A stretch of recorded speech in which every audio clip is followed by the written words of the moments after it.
Look at the car parked outside your house right now. It's a machine. Metal, rubber, glass. It burns fuel to spin wheels to move weight from one place to another. That is literally all it does. So tell me why a grown man will spend his Saturday morning in the driveway, washing something he's just going to drive through a puddle. Why he'll argue for 45 minutes about a brand of car he will never own. Why, when a certain engine sound rolls past on the street, he stops mid-sentence, turns his head, and forgets what he was talking about. It's not rational, and it's not trivial, because what's happening in that moment, in that pause, that turn of the head, goes back further than the automobile, further than the wheel. It goes back to something so old it's written into the architecture of the male brain itself. And once you understand it, you'll never look at a man and his car the same way again. Let's start with something that will sound completely unrelated. In 1944, a psychologist named Kurt Lewin ran a study on how human beings form emotional relationships with objects. What he found was strange. People don't just use tools. Under certain conditions, they extend themselves into tools. The tool stops being separate from the person. It becomes, psychologically, a part of who they are. He called it extension of self, and the conditions that trigger it, control, mastery. The feeling that your skill is the reason the thing works. A hammer doesn't do it. A microwave doesn't do it. But a car comes startlingly close to the conditions he described. You don't just operate a car, you feel it. You feel the road through the steering wheel. You feel the engine through the seat. You make hundreds of micro decisions per minute, and the car responds to every single one of them. The faster and more powerful the car, the more direct that feedback loop becomes. And that feedback loop, that feeling of a machine responding to your will with perfect immediacy, that is the oldest feeling men have ever known. For 99% of human history, a man's survival depended entirely on his ability to control something fast, powerful, and dangerous. Not metaphorically, literally, the hunt. For hundreds of thousands of years, the defining male experience was the pursuit. Reading the terrain, managing speed, predicting movement, making split-second decisions with lethal consequences. Anthropologists studying modern hunter-gatherer societies have found that successful hunters are treated with a status that is completely disproportionate to the calories they provide. A skilled hunter in a Hadza camp in Tanzania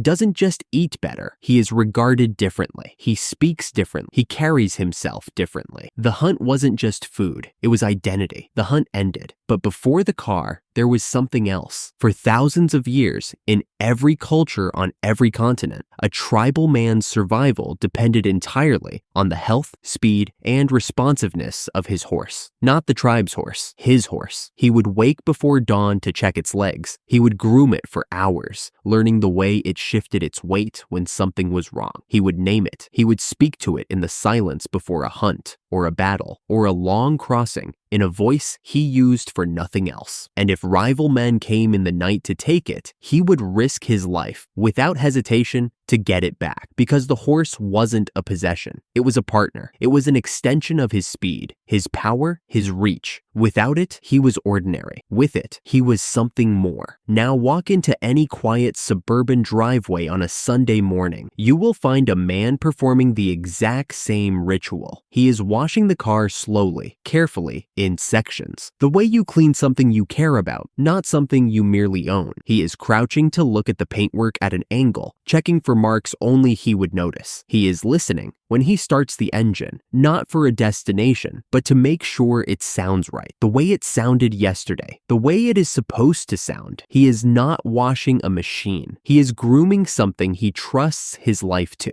something that responds to his hands, something that, in the oldest and most biological sense of the word, is his. The horse is gone. The ritual is not. And the male brain, which evolution had spent hundreds of thousands of years wiring for exactly this bond, found in the car something that speaks the same ancient language. Not the same object, but the same relationship, speed, control, partnership with something powerful and alive beneath your hands. The road as terrain, traffic as unpredictable movement, the engine as a heartbeat you learn to read. This is not a metaphor. Researchers at the University of Melbourne found that driving activates the same neural reward pathways in men as competitive sport, specifically the systems tied to mastery mastery, territorial control, and the management of a powerful living system. The car didn't replace the horse or the hunt. For millions of men, it is both, the only version of either that modern life still allows. But here's where it gets stranger, because the car isn't just about driving. If it were, men would be obsessed with buses, with trains, with anything that moves fast. They're not. They're obsessed with their car, the specific model, the color, the sound of that particular engine, the badge on the hood. In 2009, researchers at the London School of Economics published a study on what they called identity objects, possessions that people use to signal who they are to the world before they ever open their mouth. The car was, by a significant margin, the most powerful identity object in the male population. More than clothing, more than houses, more than watches. Why? Because the car is the one object in modern life that a man takes into public and moves through space in. It's not stationary. It's not hidden. It rolls through your neighborhood. It parks outside your office. Every person who sees it makes a judgment about the person inside. The car is the only wearable status signal most men will ever have that is large enough, loud enough, and public enough to be seen from 100 meters away. This is why a man who can't afford new furniture will spend money on his car. It's not stupidity, it's evolutionary priority. For most of human history, the signal you projected in public determined your social standing. The signal you kept at home was invisible. The car is the suit of armor. It was always the suit of armor. We just stopped calling it that. There is one more thing. In 2016, a team of neuroscientists at Erasmus University Rotterdam measured the brain activity of men interacting with luxury cars. What they found had nothing to do with status or materialism. The visual cortex, the part of the brain that processes movement, shape, and line, lit up in response to car design in the same pattern as it does in response to the human body. The curves, the stance, the proportion, the way a well-designed car sits on the road. The male brain doesn't see a car the way it sees furniture. It sees it the way it sees living things. There is something in the line of a well-proportioned car that the visual system responds to as beautiful in a deep pre-verbal biological way. The same pathway activated by a landscape, a face, a body in motion. This is not learned. Researchers confirmed it in men with no prior interest in cars, no car-owning background, no cultural exposure to car culture. The brain just responds. And the sound. A study published in the Journal of the Acoustical Society of America found that the sound of a high-performance engine activates the limbic system,